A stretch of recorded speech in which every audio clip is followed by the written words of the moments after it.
ஆண்டவர் ஆபிரகாம் பண்ண வாக்குத்தத்தம் கிறிஸ்துவுல நிறைவேறணும். கிறிஸ்துல நிறைவேறணும். அப்போ ஆபிரகாம் ஜீவனுள்ள போது, பூமியில் இருக்கும் போது அந்த வாக்குத்தத்தம் நிறைவேறுச்சு. அதே நேரத்தில் கிறிஸ்து வரும்போது கொஞ்சம் நிறைவேறுச்சு. அது ஆபிரகாமுடைய மாம்ச கண்கள் பார்க்காது, ஆனால் அது காதுகள் கேட்கும். அவன் விசுவாசித்தான். அதே காரியத்தான் கர்த்தர் உங்களுக்கும் சொல்லுகிறார். கர்த்தர் வாக்குத்தத்தம் பண்ணினார், அது ஒரு நாள் நிச்சயம் நடக்கும். ஒருவேளை நீங்கள் இருக்கும்போது நடக்காது, உங்கள் பிள்ளைகள் வாழ்க்கையில் அது நடக்கும். உங்கள் பிள்ளைகள், உங்கள் சந்ததிகள் அதை பார்ப்பார்கள். வருகை தாமதித்தால் கர்த்தர் அதை நிறைவேற்றி கொடுக்க வல்லமை உள்ளவர். ஒன்று மட்டும் நிச்சயம், இங்கே நடக்காவிட்டாலும் பரலோகத்தில் நடக்கும்.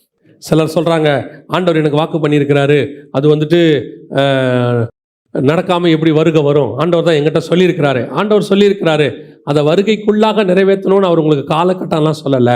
அதை ஸ்பிரிச்சுவலாகவும் நிறைவேற்ற வல்லமை உள்ளவராக இருக்கிறார். நீ வானத்து நட்சத்திரத்தை போல சந்ததியை பார்ப்பார்னா, அவர் அப்படி பார்க்கல, பேரன வரைக்கும் தான் பார்த்தாரு. ஆனால் அந்த சந்ததி கிறிஸ்துவின் மூலமாக வானத்தின் நட்சத்திர சந்ததி உருவாயிருச்சு. நீ தேசத்தை சுதந்திரிக் கொள்வாய்னா அந்த தேசத்தை மட்டும் சொல்லலை, அஸ்திவாரம் உள்ள ஒரு தேசம் வருது, அதையும் ஒரு சுதந்திரிப்பார். கர்த்தர் சொன்னது அந்த காலகட்டத்தில் தான் நடக்கணும்னு அவசியம் இல்லை, உங்கள் காலகட்டத்துக்கு பிறகும் நடக்கும். அவர்களுக்கும் அது நிறைவேறும். உங்களுக்கு நிறைவேற வேண்டியது உங்கள் காலத்தில் நடக்கும். உங்கள் பிள்ளைகள் காலத்தில் நிறைவேற வேண்டியது அவர்கள் காலத்தில் நடக்கும்.